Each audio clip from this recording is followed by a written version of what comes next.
Another example. In 1915, the British Member of Parliament Horatio Bottomley recommended that after the war, if by chance you should discover one day in a restaurant you were being served by a German waiter, you will throw the soup in his foul face. If you find yourself sitting at the side of a German clerk, you will spill the inkpot over his foul head.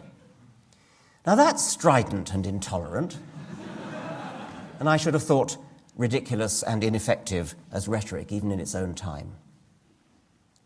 The British literary critic Terry Eagleton described the late Kingsley Amis, extremely distinguished novelist, as a racist, anti-Semitic bore, a drink-sodden, self-hating reviler of women, gays, and liberals. Well, I think that compares fairly well with my own beginning of chapter 2 of the God Delusion,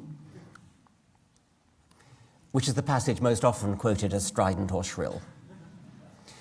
The God of the Old Testament is arguably the most unpleasant character in all fiction. Jealous and proud of it, a petty, unjust, unforgiving control freak, a vindictive, bloodthirsty ethnic cleanser, a misogynistic, homophobic, racist, infanticidal, genocidal, filicidal, pestilential, megalomaniacal, sadomasochistic, capriciously malevolent bully.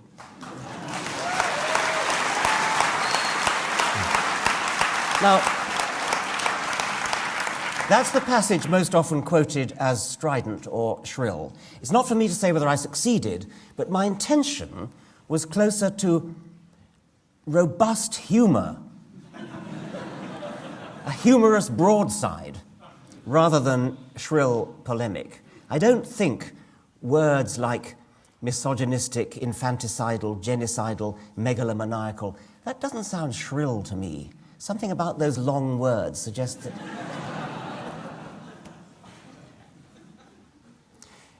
My wife Lala and I do a sort of double act reading from my books when they're published. And one of the things you have to do in order to warm an audience up is to get them laughing early. And so with each book we try to pick a humorous passage near the beginning, and we always pick that passage for the God Delusion.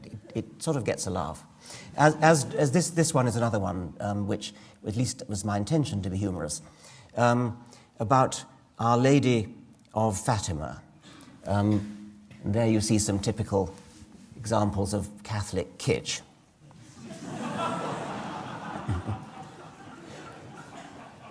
This is a quote from the God Delusion now. Pope John Paul II created more saints than all his predecessors of the past several centuries put together, and he had a special affinity with the Virgin Mary. His polytheistic hankerings were dramatically demonstrated in 1981 when he suffered an assassination attempt in Rome and attributed his survival to intervention by Our Lady of Fatima. A maternal hand guided the bullet. One cannot help wondering why she didn't guide it to miss him altogether. Others might think the team of surgeons who operated on him for 6 hours deserved at least a share of the credit. But perhaps their hands too were maternally guided. The relevant point is that it wasn't just Our Lady who, in the Pope's opinion, guided the bullet, but specifically Our Lady of Fatima. Presumably Our Lady of Lourdes, Our Lady of Guadalupe, Our Lady of Medjugorje, Our Lady of Akita, Our Lady of Zaitun, Our Lady of Garabandal, and Our Lady of Knock were busy on other errands at the time.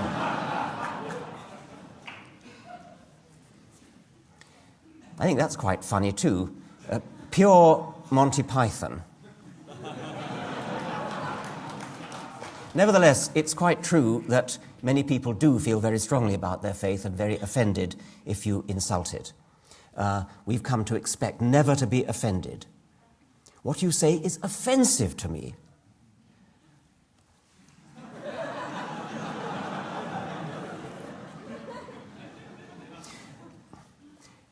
The novelist Douglas Adams, to whom the God Delusion is dedicated, picked out exactly what's going on here in a wonderful speech, an impromptu speech that he made in Cambridge not long before he died, and I was privileged to be there. Fortunately, somebody had the blessed good sense to switch on a tape recorder, and so this priceless hour or so of Douglas just holding forth impromptu is preserved.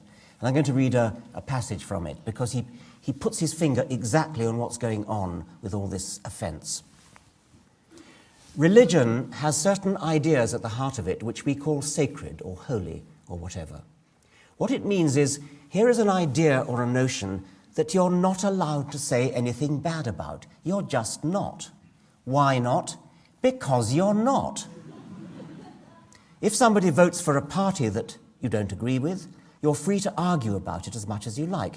Everybody will have an argument, but nobody feels aggrieved by it. If somebody thinks taxes should go up or down, you're free to have an argument about it. But on the other hand, if somebody says, I mustn't move a light switch on a Saturday, you say, I respect that. Why should it be that it's perfectly legitimate to support the Labour Party or the Conservative Party, Republicans or Democrats, this model of economics versus that, Macintosh instead of Windows? But to have an opinion about how the universe began, about who created the universe, no, that's holy. We are used to not challenging religious ideas, but it's very interesting how much of a furore Richard creates when he does it. Everybody gets absolutely frantic about it because you're not allowed to say these things. Yet when you look at it rationally, there is no reason why those ideas shouldn't be as open to debate as any other, except that we've agreed somehow between us that they shouldn't be. And that agreement seems to extend to the non-religious as well as the religious. Let's raise our consciousness. What's so special about religious arguments that they should be immune to exactly the same kind of rational discussion as political or any other kind of arguments?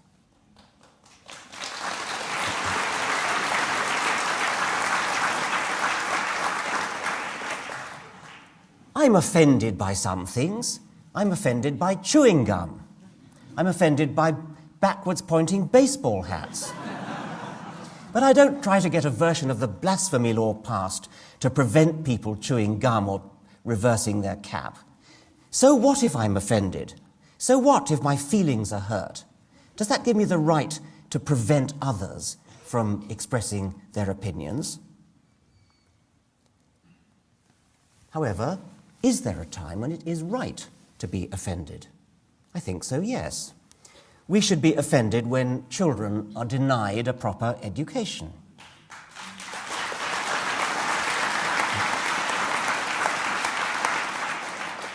We should be offended when children are told they will spend eternity in hell.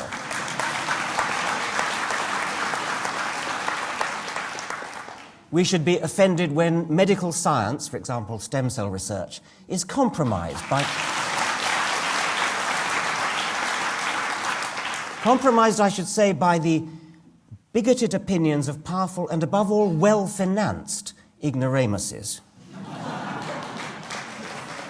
We should be offended when voodoo of all kinds is given equal weight to science. We should be offended by hymen reconstruction surgery. We should be offended by female circumcision, euphemism for genital mutilation. This picture was taken in Africa, but it happens in Britain. I had a long conversation with a school's inspector from London, and she told me it's common. Girls are typically sent away to stay with an uncle in Bradford. We should be offended by stoning. This young Kurdish woman was stoned to death in a so-called honour killing because she wanted to marry a young man of the wrong religion.